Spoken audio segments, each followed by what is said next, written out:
It has power now. Okay, so just turn it on and let's. Yep. It's running. It's rolling. Okay, so Yeah. let's both Okay. step into the shot. Yeah. Okay. Godwin, how do you do? Arthur, how you doing? I'm good. Looking forward to this. So this is our first foray into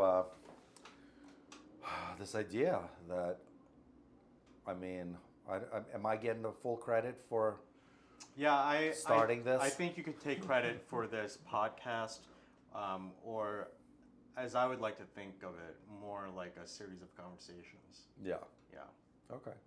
I'll take the credit, but I can't imagine. Obviously, I can't have a conversation without another person there, and I can't imagine me even thinking of doing this unless I had a great sparring partner in this.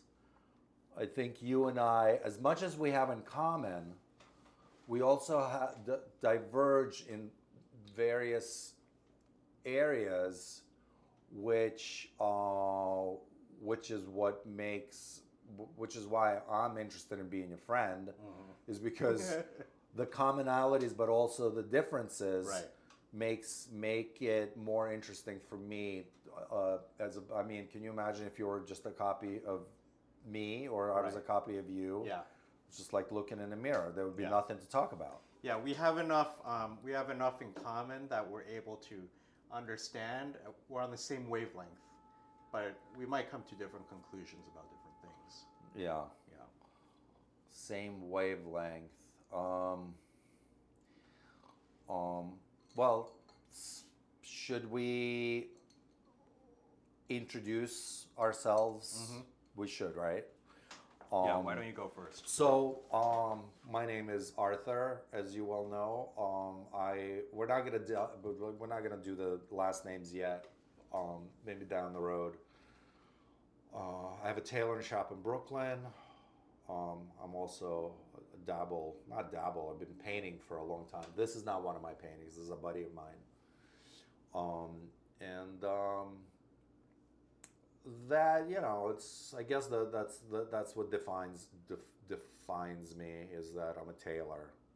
I've been doing it for over 30 years. So, Yeah. and I consider myself, more than anything else, I consider myself an aesthete. Okay. Could you expand on that? Yeah, it's just I love beautiful things. Okay. And in whatever guises they come in, and whatever whatever subtleties they're presented under. Yeah.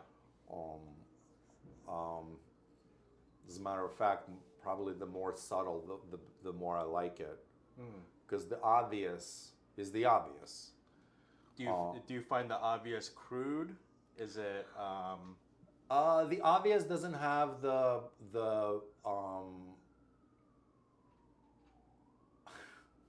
what is the word I'm looking for? It doesn't have the, not exclusivity. It doesn't have this Refinement. No. It's more about my personal connection with it. It doesn't have, if everybody understands it, Yeah. then it's kind of It's the least common denominator. If everyone appreciates it. Yeah. This is one of the most terrible things about really good music. Is when it becomes really popular. Okay. You get into like this artist, and you get on the ground floor when they first come out. And then do you feel like you lose them to the crowd? It just doesn't. It's no longer special. It's no longer between you. Right. It's not as intimate. It's in not this as small personal. group of people who you feel maybe we have this refined, or very mutually unique taste. Yeah. Once the masses have a hold of it, you could be anyone else to them. right? What do you mean? Is, well, once the masses appreciate it, it's like, well, what's the difference between you and the next person? To the artist as well, right? It's like if you're in a big concert hall, you see all these people. Yeah, his audience isn't, or their Right. And audience they're is all just like anonymous. homogenous, right? Yeah. One person can be replaced with the next, Yeah. right? Yeah, I guess. And I don't know whether the artist actually appreciates every single. You know what? They probably do. When they have a smaller audience, They want the bigger audience. no, well they do. Most Yeah. people do, of course. Yeah. But when they have a smaller audience, I think they appreciate their small audience. They appreciate their fans a lot more. Yeah. Once you get huge, Right. and you have to perform that damn song So 25,000 times. As a musician, you want a big audience, but as an audience member, as a listener, as a fan, you want there to be a small audience. Yes. Yeah, because then you're part of a club, Something, well, not just, a club, but a much more a exclusive, smaller circle. a much more Yeah. exclusive club. Yeah. So yeah, once it gets, so this is the thing about the music is still great. Yeah. I can think of a dozen bands that have, like U2 is a great example. Their first two records, maybe even three, were when I first heard the first three records, the first record, let's say, I would play it incessantly. Yeah. But then U2 became what they are today, and I don't care if they came out the best music ever. Yeah. I just can't. I can't go there, Okay. which is very weird, because the aesthetics are there for you. So now it's no longer about aesthetics. It's about the being a part of this smaller, very selective. I wonder if part of the reason our friendship took off is we both kind of have this instinct for, we both know this line, I don't want to be a part of any club that would have me. Yeah. And I was just thinking about that yesterday. It was like, yeah, for some reason, I'll find myself in certain contexts where I'll think of that line.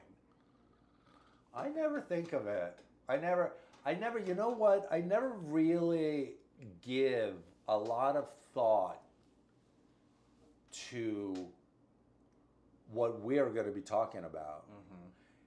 And because I'm too busy actually living it. Yeah. I don't want, like, if you start analyzing, then it becomes that you just lost it. Yeah. You can't analyze. You can't be an analyzer and a liver at the same time. You either live your life to the fullest in the moment, do the best you can at that moment. What we're gonna delve into. Have wear the best, what you imagine are the greatest clothes for the moment. Yeah. Drive the best car for you for that moment. In that moment. Yeah. But if you're going to start analyzing why you like that car for that moment, then that's gone. The magic is gone. Yeah. We're not doing it so so I rarely analyze all of this. Well, we're going to analyze.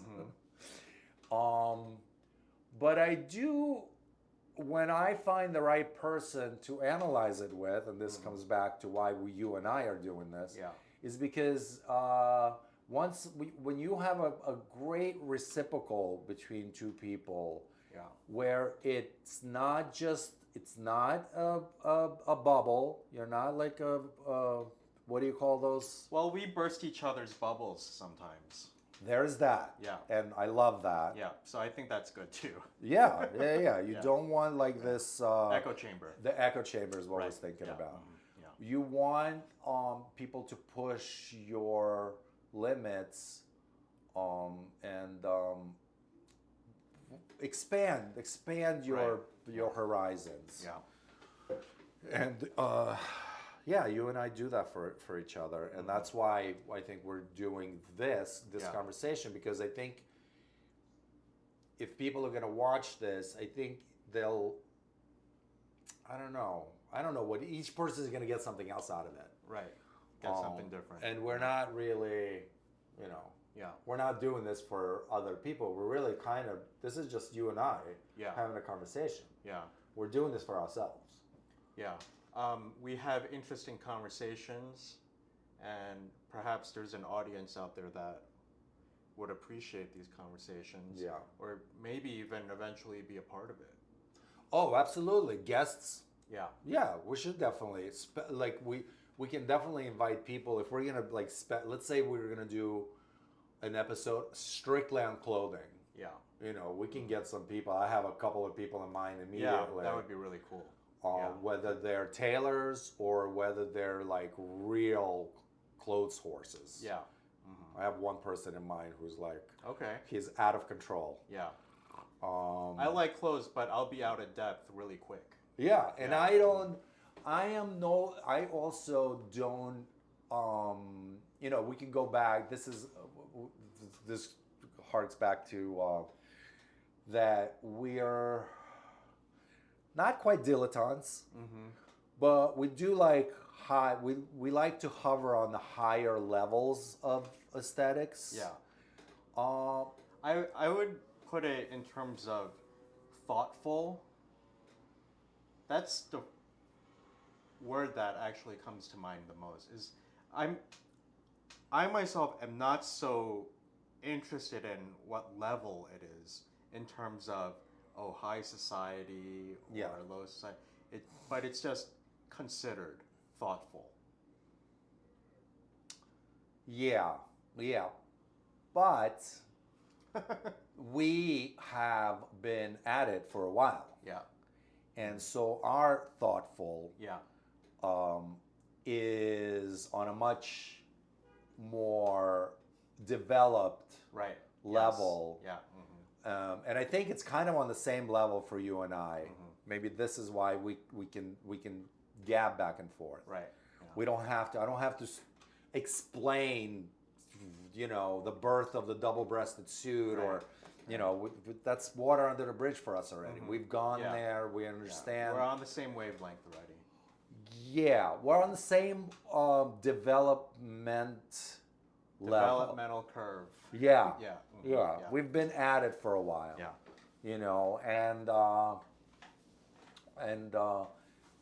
I have a feeling I think the bulk of our audience is going to be people who are just starting out on this journey. Yeah. Because people who are already here, they're gonna. I think that would be really cool. There was one time I went to, I think it's called Black Flamingo. It used to be a vegetarian restaurant here and at night it would turn to a nightclub. But the basement. The basement, yeah. And I remember seeing some younger guys. They were in their early mid-20s, and they walked in with their suits, but they were kind of 70s suits. Okay. The cut. But they still had the threads that were on their vents. Oh that my were God. on. See, that's a big no-no for you, but going back to what you were saying, I thought it was so cool to see. At least they were trying. Yeah, they were trying. So then, I pulled them to the side. I was like, hey, you could cut those. Yeah. And then, they appreciated that too. But I thought it was so cool that these kids were trying something different. Yeah, all of us had to learn that. Right. At one point. Yeah. And we probably learned it at that age. Yeah. So yeah, we have to be careful. If you're in your mid-30s or almost older. 40 and you still have those threads on your vents, then yeah. Ouch. Yeah. It's a little ouch. It's Yeah. a little ouch. I mean, I even see people leaving their tags on their jacket Yeah. sleeves, Mm-hmm. thinking that they belong there. Yeah. I remember this winter I saw a woman with like a beautiful overcoat, um, but she still had the thread on her On the band. Yeah, on the band. Yeah. Yeah. Um, Well, I think I should say my name before we continue, or what I do, because I never got around to that. then you should do it. Yeah. So I'm Godwin. I've been running a business for the last 18 months that I launched to help people ship stuff from Japan to New York. I hope to expand that someday in the future to other destinations and origins. Got to start somewhere. Yeah. And so it's basically a container sharing company. I think that's it. Yeah. I mean, Yeah, we could start there. Yeah. Yeah. And that is something we have in common. Our small business. Yeah, we're both small business owners / entrepreneurs. Yeah. Yeah. For reasons that adhere to the aesthetic of our how we conduct our lives. Yeah. We like to be in control of how our businesses are presented, Right. and how our businesses conduct their business. Right. Yeah. And for both of us, we like to do it on the highest level possible. Right. Aesthetically and on the other criteria. So, did you always imagine yourself as owning your own business? Have you tried working for other people? How did you end up with your shop? I never really thought about where I would wind up as far as work is concerned. Yeah. I did work for various places, and though all the places that I chose to work for were, I worked for them because I wanted to learn a skill. So I worked for, let's say, a shoe. One of the earliest jobs I had was I prepared toppers for a shoe designer, and I designed the toppers. What are toppers? So when a shoe is made, the top part and the sole part are completely two different animals. Okay, so I thought these were called uppers. Uppers, toppers. Toppers. Okay. Yeah, so it's the uppers then. Okay. And I would design the uppers, and then the cobbler that I worked for would put the soles on them. Okay. Yeah. So that was one of my early, because I didn't know that. I learned something new about you. Yeah, I really wanted to learn how to make shoes. I don't know why I was into it, but it was maybe I saw someone doing it. There's a real obviously anything that has to do with attire. Yeah. If you're going to do it on a highest level, there's so much artistry and history and all of this kind of stuff that's been developed for generations, and you rarely can learn it in schools. Yeah. Even tailoring, there's very few tailoring schools in the whole world. Yeah. And companies have to do it. Like Brioni or Canali in Italy run their own school. Oh. Yeah, only one of those companies has a school that they run specifically because I didn't know that. Yeah, because they need, they need the next generation of tailors. Right. Yeah. Because they make really, like old school, old world style. Nowadays you can go look on YouTube and how they make suits nowadays. Yeah. Most of it is, it's as close as we can get to computers making suits. Yeah. There's no. Anyway, that was one of the things I did. I worked for a sign company for a long time because I wanted to learn sign. So painting is one thing. There's a lot of different techniques that you can use to make art. So sign making, it's its own very specific um, technique, and it's very efficient because the enamel, the paint that you use to make to do sign making, you have to make one. It's almost like calligraphy. You do one brush stroke. If you go over that brush stroke again, the paint is already in a state of drying on the surface and on the brush. All you're gonna do is rub the stroke that you made and make a mess of it. So if you ever look at signs, painted signs, I mean, there's almost none out there anymore. But when you look at painted signs, it's always one brush stroke, one brush stroke, one brush stroke. Yeah. And you have different kind of brushes with different edges to create different edges. So I wanted to learn all of that. So I worked for a sign maker. What else did I do? Obviously, I worked for a lot of clothing manufacturers. I worked for a fashion company for like a couple of years to watch the whole production cycle. From the conception of the design, when this particular designer had a deal with a woman who owned a fashion school in Paris. Yeah. And this woman would basically steal fashion students' drawings and sell them to this woman who owned this company. Interesting. And she would, I don't know whether she would outright steal it, but she would tweak. This is how she came up with her designs. Anyway, this was like not wholesome business people. They also, what they would do is they would buy up fabric for the season and then make the clothes, sell it, and that would deem the company bankrupt, so they would never have to pay the fabric manufacturers. Beautiful. So these poor people, mostly in Italy, these poor people who are, I would imagine, like, not a very glamorous life making fabric. No. And they would screw these fabric manufacturers left and right. So she went through, in the 2 years that I worked there, she went through about 3 names of the company.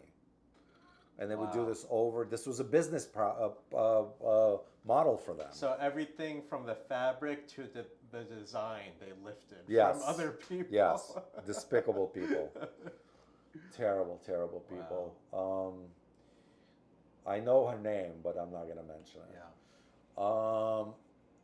I worked for that company to see how that process works. From the concept, from the drawing, to being shipped out into the stores. Okay. Where else did I work? So anyway, and then my family is in the dry cleaning industry. So every time they would buy a dry cleaning store, there would be a tailor on the premises, and I would. Did you learn from those tailors? Absolutely. This was my first foray into it. Now, did your parents tell you to do that? Or was it something that you were interested in yourself? Because that's very different. It's a very gray area. I was a terrible child. I was a terrible teenager. I got myself into all sorts of trouble. And the image of that is fascinating to me.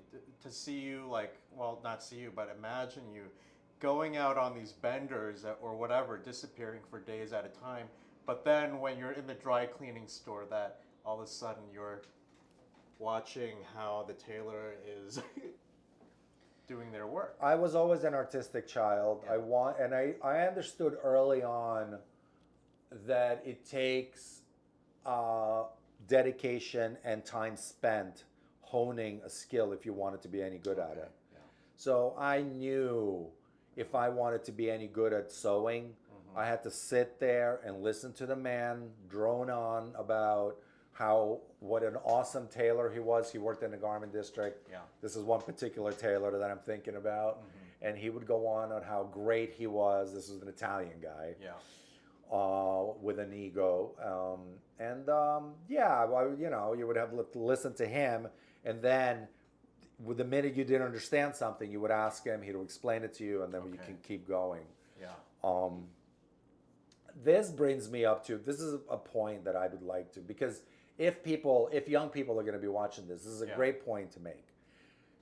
Part of establishing yourself as a man, because Yeah. we are talking, you know, we'll have women guests here, but Yeah. we're talking specifically about how to develop yourself as an accomplished man, is that life is short.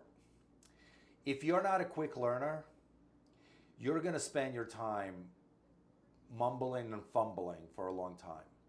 So one of the skills to develop is to learn quickly, to see, to absorb out of the situation that is shown to you. A lot of teachers, me included, are not that great at teaching people. Yeah. I have very short attention. I have a very short patience. I have very short fuse for people who don't get it on the first or second showing. Yeah. And if I have to show someone 2, 3, 4, 5 times the same thing, they're in the wrong business. Yeah. They're not cut out for this. And one of my mentors, one of my painting mentors, one of the things that he taught me is what you're painting should be easy for you.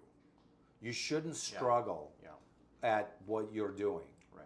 But that doesn't mean that you should just go in there and start splattering paint on the canvas. Yeah. There is a time when you have to do, as a musician, I assume, you have to sit there and just do scales over and over and over. Right.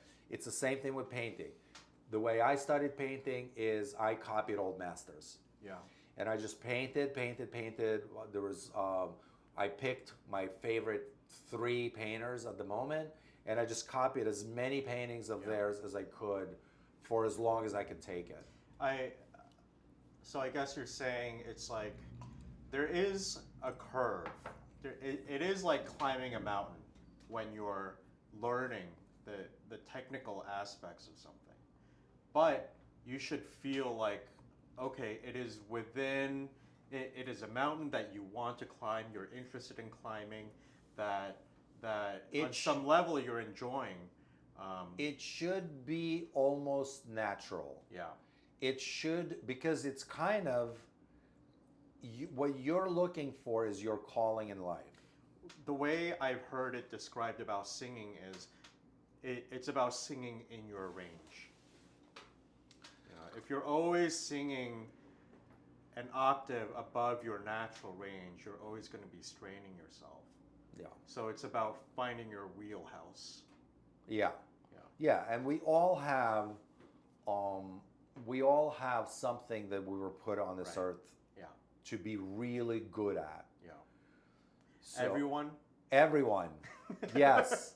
Yes, everyone. And I think this could be a difference between you and I, that I think everyone has the ability to be someone who is really good at something. At something. Whether it's baking bread, or it's making engines for cars, or it's I don't know, making shoes, or if you're good at something that's honest. I struggle to try to include the computer world into this. Well, programming. I could see what you're saying in programming too. Some people have a knack for learning the different programming languages because there's a logic behind it. So if you could seize on that logic quickly, you'll be a quick learner.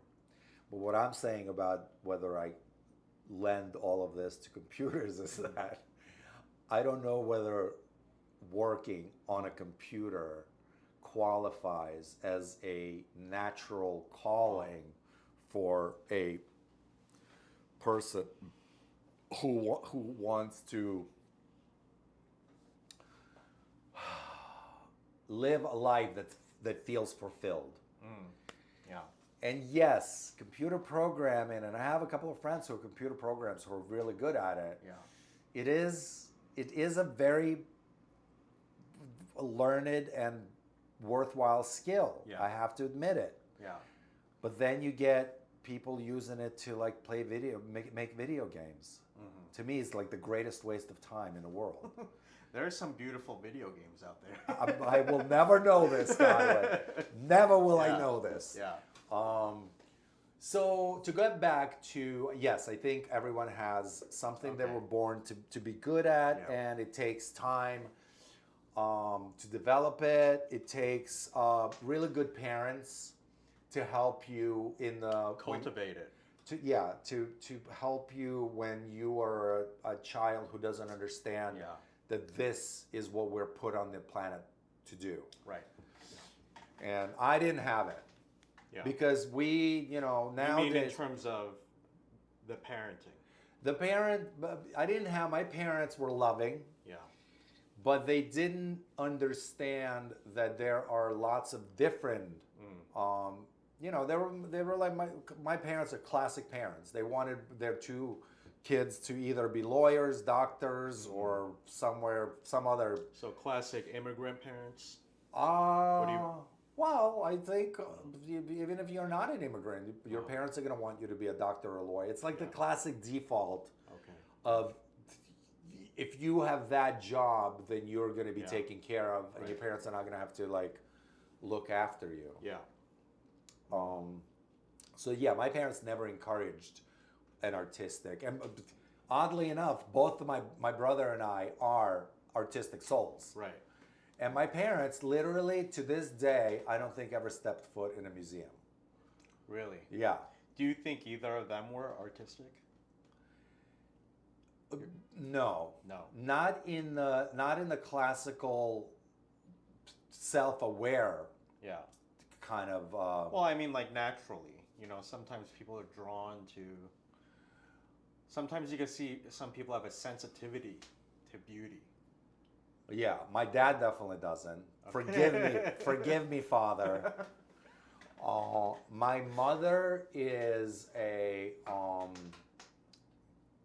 would say she's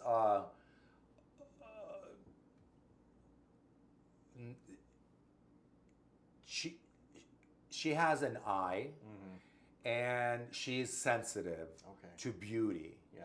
She just never really had an outlet for Followed it. She never had an outlet for it because she came from really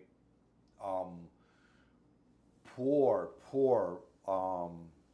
background, and for her, she was just trying to dig herself out of. Survive. She was in survival mode her whole life. Yeah. She never, and she gave her two kids a life Yeah. where we had enough of our brain cells left after finding some way to make a living to develop our artistic. My brother is a musician, Yeah. and I developed in the artist, visual Sartorial. arts. Okay. More Sartorial, visual. yeah, painting was the first thing Okay. that I did. As far as the sartorial arts, that almost fell into my lap. It's not. It was, I had to learn it when we were in the dry cleaning industry, and I do have a knack for it. I do. I love clothes. I love the power of clothes. Yeah. I love the aesthetics of it. And I do have a knack for it. I understand. It's developed over 30 years now, but I always felt, when I took a piece of cloth in my hand, I knew that this is quality or this Yeah. is crap. Right. And I knew this early on, and I guess it had, even though I was a bad kid, I did develop the skills to pursue it more seriously. And then once it opened up to the fact that I can actually make a living at it, Then I developed it further. I took classes and started my own business. Blah blah blah. Yeah. How was your? What was the question here? Was this? Well, I think I asked you about how was it that, well, I was kind of interested in how you started this business, but then I think the deeper question I was trying to get to was like in terms of your personality. Is it because you had difficulty working for other people? Is it because Definitely part of that. yeah. I and it wasn't even. Well, I realized that before it was even the fact that people told you how this suit should be made, Right. or how this advertisement should look. Right. It was more about Because I feel we're both fairly opinionated, and so I think that's part of one of the reasons why you decided to do business for yourself. yeah, probably subconsciously. Yeah. Because I don't know whether I mentioned this before. I don't really analyze my life. Yeah. I like to live it. I want to be there Yeah. in the moment, living it. Yeah. When you analyze what you're doing, then you're already under your own microscope. Right. You're already wasting. Goes back to self-conscious. Self-conscious. It's you're wasting time. Yeah. This is one of the things. This is for young people to know. To go back to Yeah. I think how this started is that because it's a short life, you don't want to waste time. Pursuing an avenue that you don't belong in. Yeah. You know, Okay. a poet trying to be a painter. Right. A ballerina trying to be a welder. You got to find it, and it's hard. It's so hard. You find it by doing. You do find it by doing. Yeah. It's true. You figure out what works for you and what also does not work for you, which is equally valuable to know. It's probably even more valuable. Yeah. Because if you're doing what you know what's good, then you're fine. Right. But if you're gonna keep knocking on the door that does not open for you, and this again, so the other skill that you have to develop is self-criticism. Yeah. Crucial. If you cannot look at yourself objectively, you're gone. Yeah. You're gone. If you're gonna look, if your world, you have to be able to have this dichotomy. I think I really agree with you on that, and that's something I didn't know that we had in common before. Is you have to be really honest with yourself. If you want, you can lie, cheat, and steal from everyone else, but not to yourself. That is something I feel really strongly about. Yeah. Not saying that people should lie, cheat, and steal to other people. No, we both disagree with that. Right.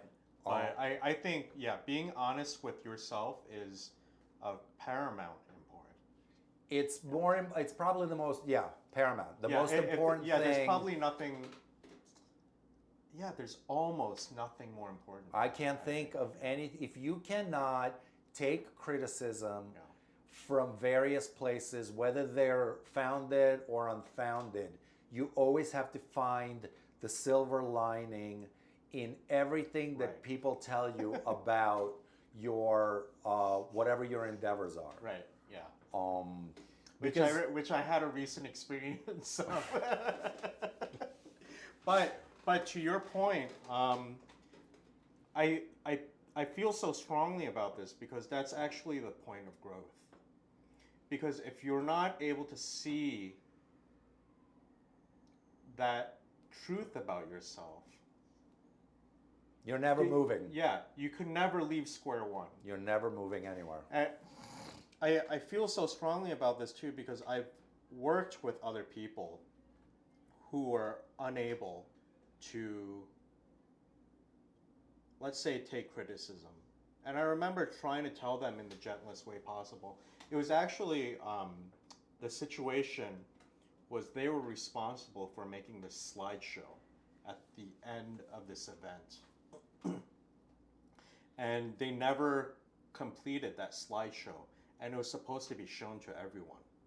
And so as an overview of what just happened. of just what happened over the last few days, right? And so that was okay to me because this was actually in a camp environment. And so to me, It wouldn't be okay for me, but go on. well, let me tell you why I think it's okay. Because to me, a camp environment is supposed to be a place where kids have more latitude to explore themselves and try things they never tried before. And so it's okay if you mess up, in my view. Yes. Because you're trying something new. Yeah, right? this is the opposite of school. Right. With a strict regimen. Right. You're You not have being to- graded. Yeah. To some extent, effort does count here. You know, it's not the result, it's the effort. You know. Okay. Not that it's a complete cop out. You know, in the end, you still have to deliver. That's like also in that slideshow. But that's you know. also was it the kids that had to make it? Well, so it was at that time. He was a member of staff. He used to be a camper, in that camp. Okay. Yeah. How many But- years? I don't know how. I Many mean, are we years. talking like 10 years before? Or was he still a kid? Was he like, No, he was in college by that time. oh, so he has no excuse for slacking Yeah. like that. But you know, I see him as a former camper as well. So it's anyway. I don't want to get too sidetracked. Yeah, but yeah. He never completed it, and so I asked him to do a self-assessment. I asked him, hey, so like, what do you make of this whole experience? And if you could go back, you know, is there anything that you would do differently?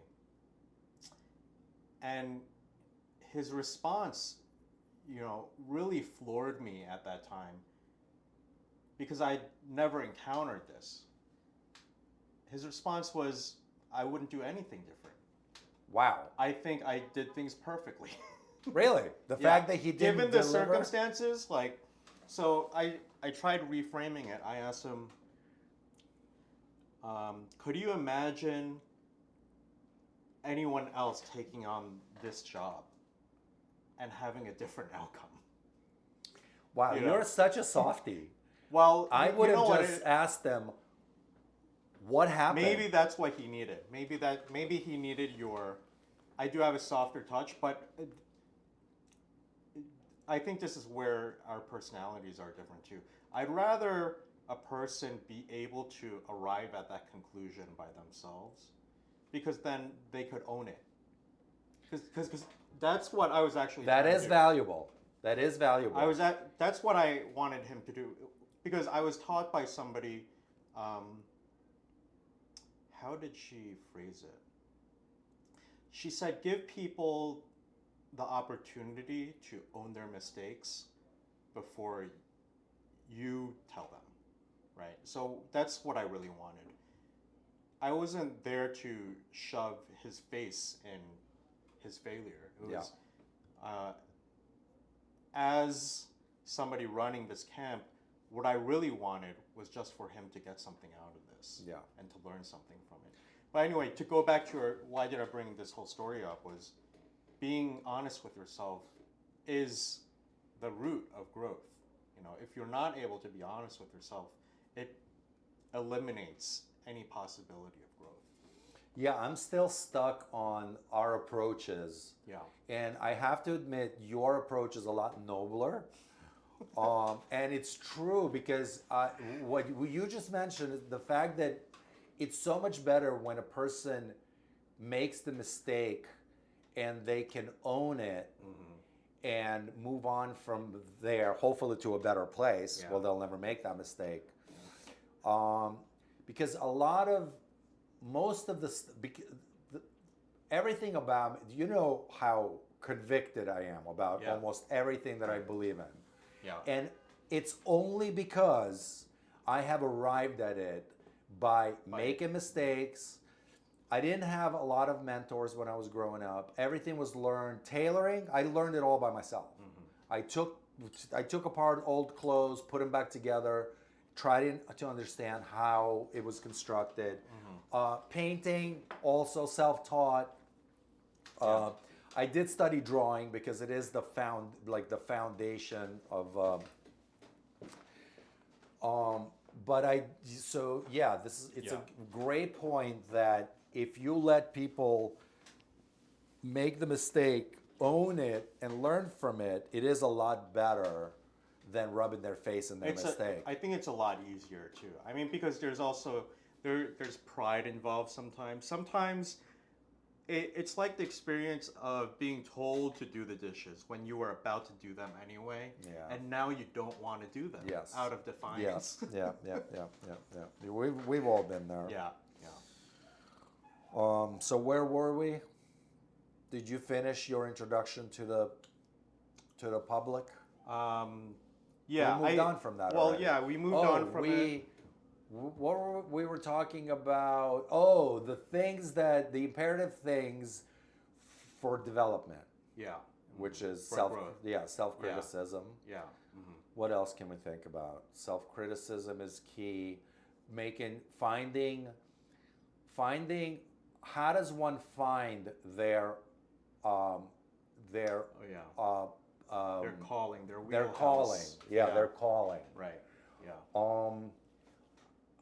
I have no idea how I found mine. I was just like, it was just something, I just kept doing it. Yeah. And it distilled into that was the only thing that was left Yeah. for me to do for a living. Yeah. I've heard of someone mention this, whose opinion I admire, and they said, you got to start, and this goes back to taking on being able to take criticism and self-criticism, even more importantly. It's you stare at yourself in a mirror, and you try to get in touch with your soul. Yeah. And you try to marry your soul and your mind, where your soul is in charge of the mind. Because because nowadays the mind is in charge of the soul. Yeah. And the mind has the ego living in there. Yeah.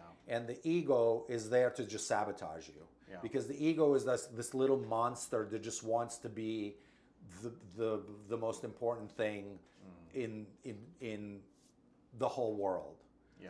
So it's always gonna do things to sabotage you. So you have to shackle the mind. You have to think of the mind as just as a storage, information storage, like a hard drive on your computer. Yeah. It's just there to tap into when you need to with your soul to extract information. Nothing more. The mind should not be telling you how to go, which outfit to choose. It should be coming from your soul. There's a book called The Master and the Emissary. Okay, I And never heard it's of that. kind of talking about what you're talking about is the rational side of you should not be the one actually that's in the driver's seat. The soul should be in the driver's seat. Yeah. The rational mind knows the technicality of how to be in the world. It knows the how, but it doesn't know the what. Yeah. Whereas so the soul is more connected to the what. Well, the soul is your connection to God, the universe, the world. Yeah. So if that's where out of the place you're going to be making your decisions out of, Right. then you're going to be the Right. connection is there. Yeah, the soul inhabits a bigger territory than the mind. Yeah. Yeah. And this is a good segue to we can talk about the big picture. Yeah. Looking at, instead of having a world view that's bigger than just where your Yeah. comfort zone. I don't know whether that's something we need to talk about right this second, but I think we exhausted the kids and how to sort of get yourself on that road. Yeah. We can get back into it. People can make comments, and Yeah. Well, I could add my 2 cents. Please. I think when I look back at my life and look at how I'm almost 40. I'm turning 40 in a few weeks. And I feel like I'm finally pursuing something that I can apply with my whole being. Mm. Yeah. And it took 40 years to find that, basically. Well, you weren't looking at it at 12, so it took. Right, yeah. However, It did take a very long time, though. I mean, especially during your 20s. I remember feeling really lost in my 20s, up until my mid 30s, even. And I feel like that feeling is very acute in your 20s when you have a sense of aimlessness, yeah. you know. But I was doing things all through my 20s that would ultimately not be my true path. But I could see how everything that I did led up to this point. Even if you take a big thing that you did and there was one little thing in there that you learned to apply to the now, Yeah. it's probably why, Yeah. just because it takes a little longer, there could be various reasons for it, as long as you arrive at it. But yeah, we can keep going on the acute loss. Mm-hmm. I have a feeling there is a whole swath of, I think kids never know kids don't know what to do with themselves. And when I say kids, I'm talking about 20-year-olds. Yeah. Obviously, 12-year-olds don't know what to do with themselves. Right.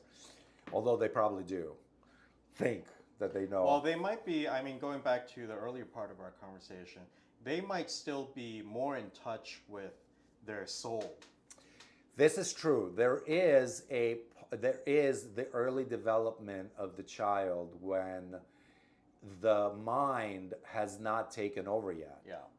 And not just the mind, but we also, I'm going to mention this now, and I don't want people to freak out about this, but yes, I believe that there are social engineering machines out there, institutions out there that are in place to thwart our natural development. Yeah. To get us to do our natural thing. Yeah, I actually don't think that idea is that far out there, because I think our modern education system was designed in order to create workforce for industry. Our curriculum, especially in the United States, I don't know whether it's like that in anywhere else. Yeah.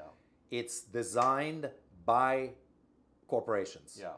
All the everything is the corporations dictate what the kids are taught. Yeah. So this is I actually feel I was not a good student. I was like a straight C student. Okay. I was one of those students that during PTA, the teachers would be like, this kid is so smart, they're really gifted, they just don't apply themselves. Don't apply themselves kid. Right, yeah. I was that kid. I was the kid who never showed up to class. Okay, I wasn't that bad. Yeah. I think my mind wasn't in school, but I was physically in school.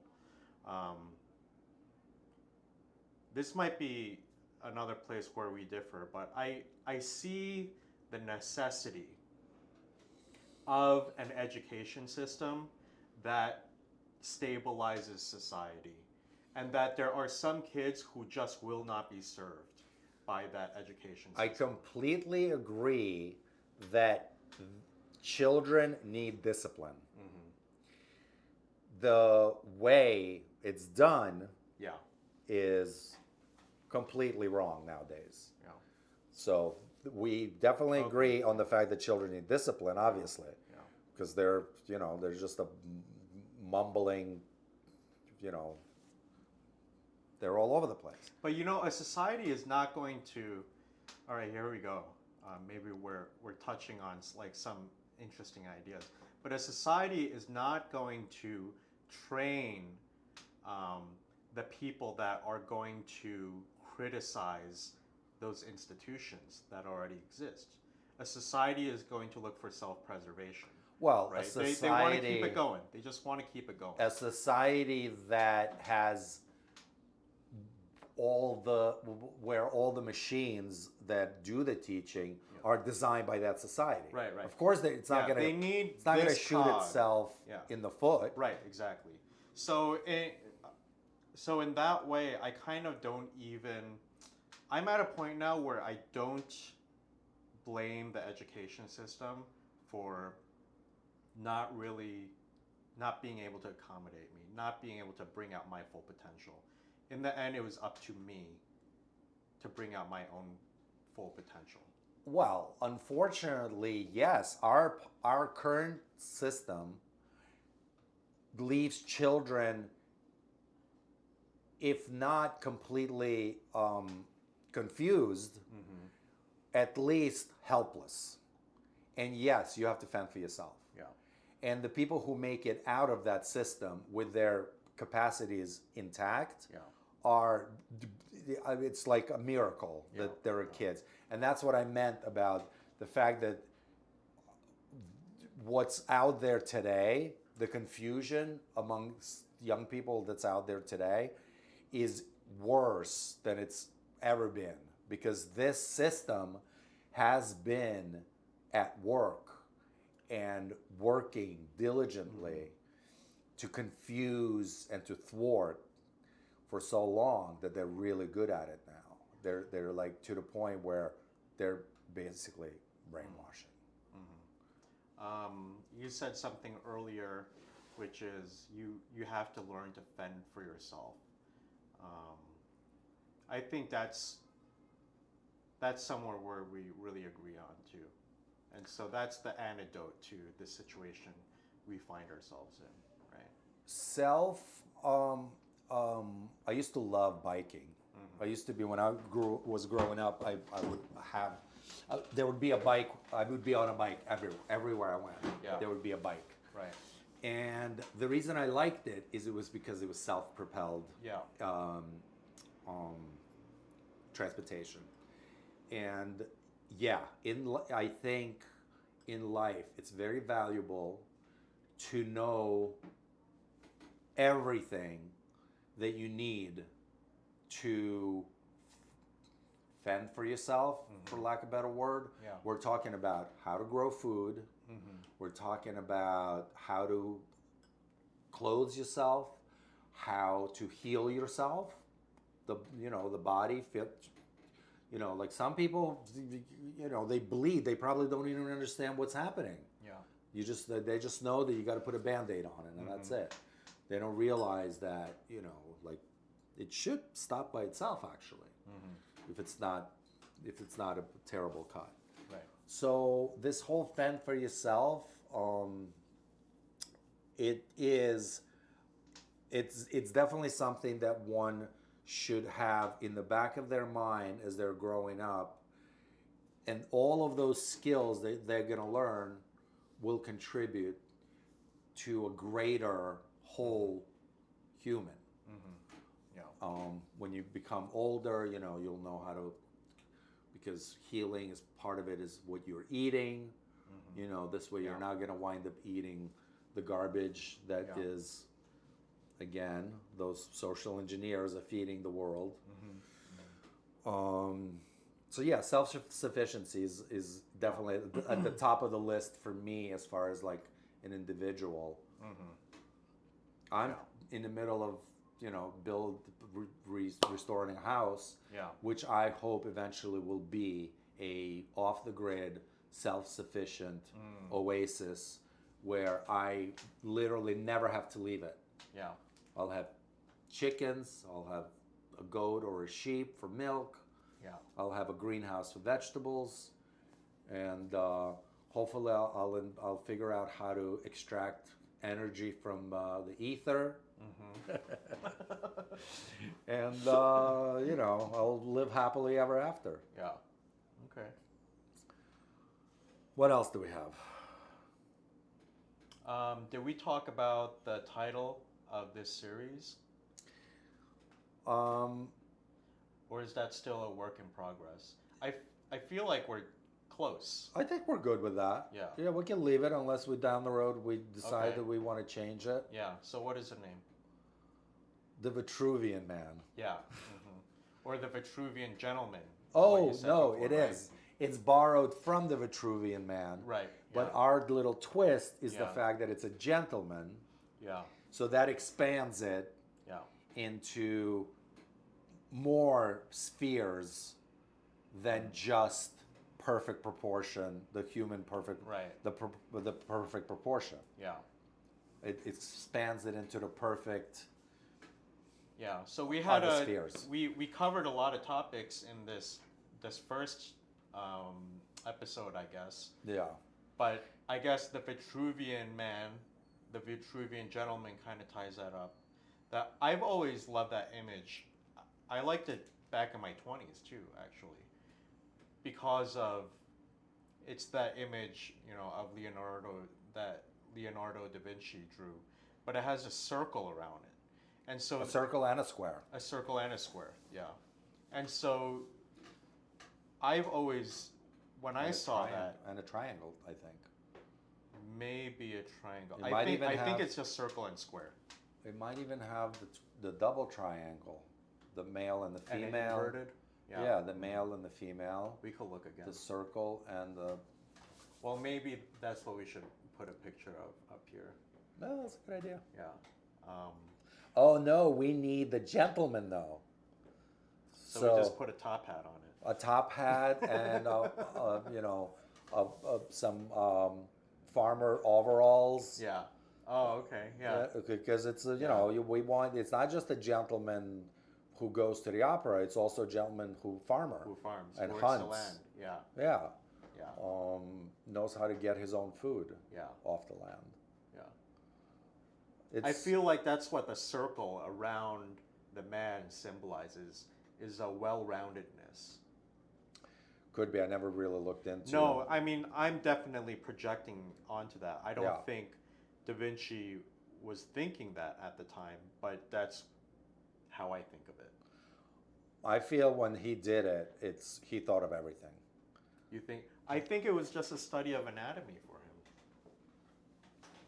He was a part of like the Rosicrucians, which supposedly have access to a lot of like ancient doctrines.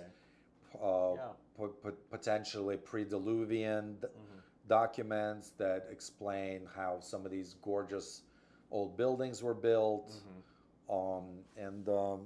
So he may have had the knowledge that goes beyond where the circle may have meant a lot more. The circle and the square I think that's a Masonic term. Well, I'm all for it. Yeah, we'll do a little research into it. Yeah. But you know what I just thought about is maybe we can end this episode on this note is that the freedom is when we were talking about the why we like running our own businesses. And I think a lot of it for me is the freedom to express yourself. Yeah. And I think a lot of the things that I do is an expression of that. It's the ability to express your personality to the fullest. I think running a business is actually an act of self-expression. Well, I think it's actually, in some ways, it's more, I won't say artistic, but it's an even fuller expression than the arts. You know why it isn't? Okay, let's hear it. Let's hear it. Well, because the business has to function within a society. So it already has parameters on it. Yeah. And it also, there's other parameters on it. The difference with art, there are no parameters. Right. You stand in front of an empty canvas. Yeah. before you write a symphony, you have an empty blank page. Okay. And you can take it anywhere you want. Here's my pushback. Go ahead. This is why you and I are doing this. I think it's a fuller expression because yes, you are able to express yourself more freely in visual art. But I think the creativity actually comes out of the constraint. Okay, I knew you were going to say that. Yeah, when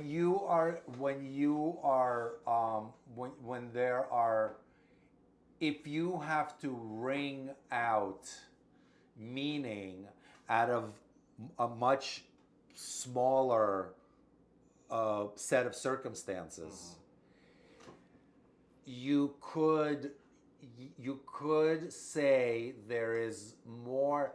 I don't know whether there's more artistry in it, but we don't really. I mean, we're talking about two different things in the end, but I think the point I'm just trying to get across to the listener is that business is an expression. It is an expression of what standard you hold yourself up to, the way that you choose to treat people.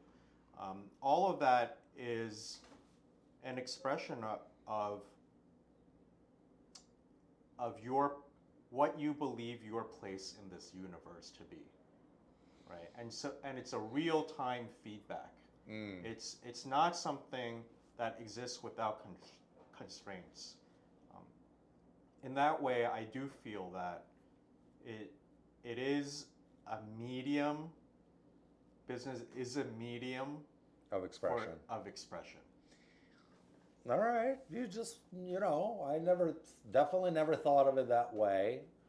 I mean, maybe it could be I'm just compensating because I don't have artistic skills. No, so I'm trying to put square peg in a round you'll hole. have a second person sitting here agreeing with you. I think you're right. I think it's definitely if you do it right, if you don't have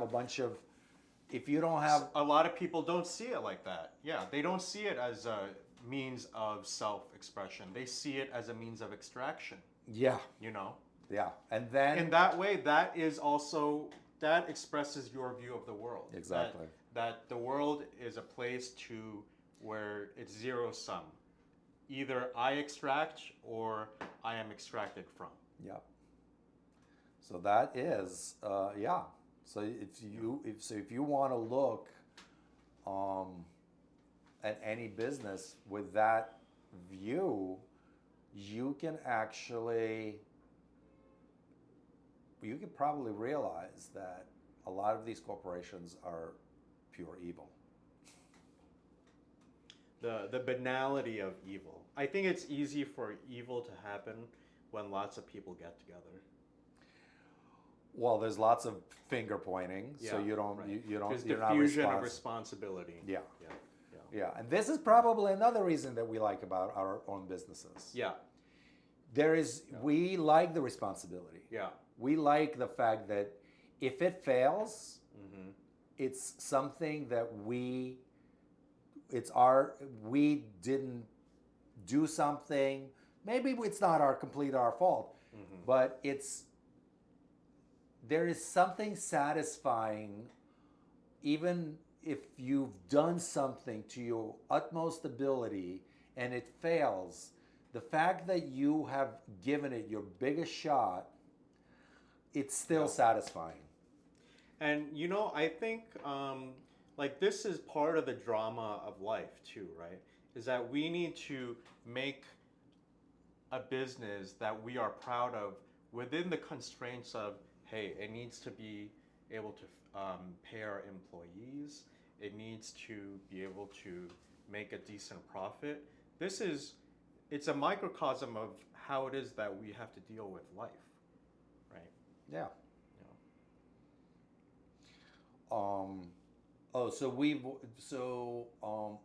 We dealt with the freedom. This reminds me of, remember earlier I was saying when we were talking about the Vitruvian Gentlemen, Yeah. I thought of another. There's another sect of people, and I'm from Ukraine, so they were very prevalent in Ukraine. They're called the Cossacks. And throughout history, they've gotten a really bad name because the people who are in charge of the media in that area has painted them as terrible, whatever, people. Are they part of your ancestry? Oh, I have no idea. You know, my parents. Possibly. I don't know. Yeah. I really. I'd like to, but spiritually, like you know, in my mind. In your mind. For sure. Yeah. For sure, because I can relate to that. so then, because what they, the way they conducted their life is, they were free. They were free men and women. They didn't have. There was no. They probably had some kind of a religious, but there was no church. There was a. They definitely believed in God, but there was no intermediary. They also. I don't think they had courts. They had like an elder. Okay. Maybe like a group of elders that would decide things in the village. Yeah. And the business of the village stayed in the village. There was no federal government that overlooked all of the Cossacks' villages. Right. And they were the ultimate free men until it, you know, the whole thing fell into what it is now. Yeah. What we have now is these big governments, and so I think part of my appeal to the way I've been conducting my life is to have the freedom of individual thought. Yeah. To me, my personality and my thoughts are the most sacred thing that there is. Yeah. I don't have, and in turn, my neighbors, let's say you, in my opinion, has to have the same exact freedom. And if we have that, then but there's also honor. There's honor, and then there are also consequences. This is in the Cossack society. Yeah. If you were, let's say you did some despicable act, there are severe punishments. Yeah. And people knew that. And these punishments you will know before you even commit some heinous act, you will know what your punishment is going to be already. So if you're going to do it, you might as well just start walking down that route immediately, whatever it is. Yeah, whether cut it's off your own hands. cut off your own hands if you steal, or Right.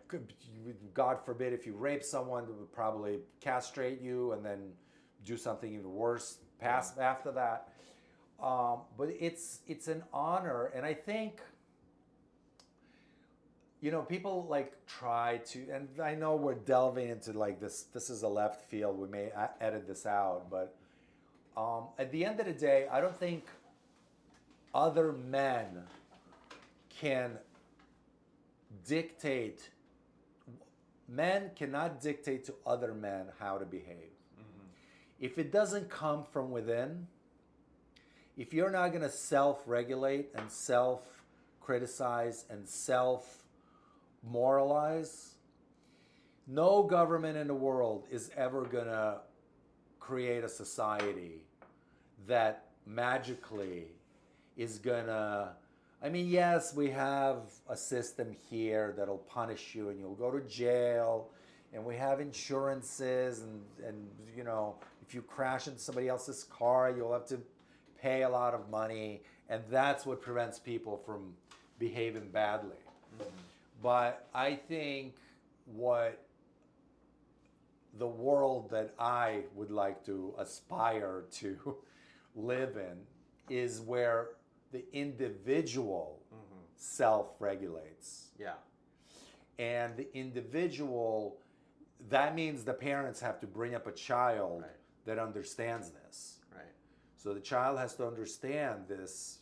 And let's face it, our families are in the toilet. So this is never going to happen within this society. And this is probably one of the biggest struggles for me, is that I put all people up on this pedestal that they are They're always falling short of. very short. And I always have these great aspirations for people that, you know, Yeah.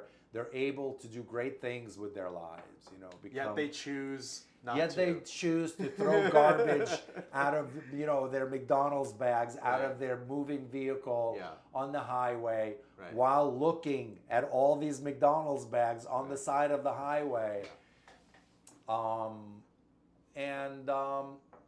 I don't know whether this is one of the reasons I wanted to start this.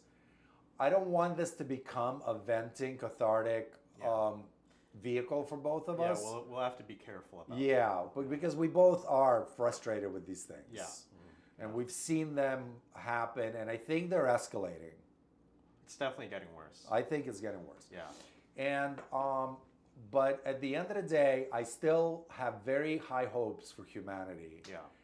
And I I want this to be more of a vehicle where we elevate people Yeah. rather than diminish them and Right. and say, you know, we have no hope. Right. It It should be hopeful. yeah, Or aspirational. aspirational and Yeah. hopeful, and I think we can end the first episode on that note. Okay. Cheers. Cheers.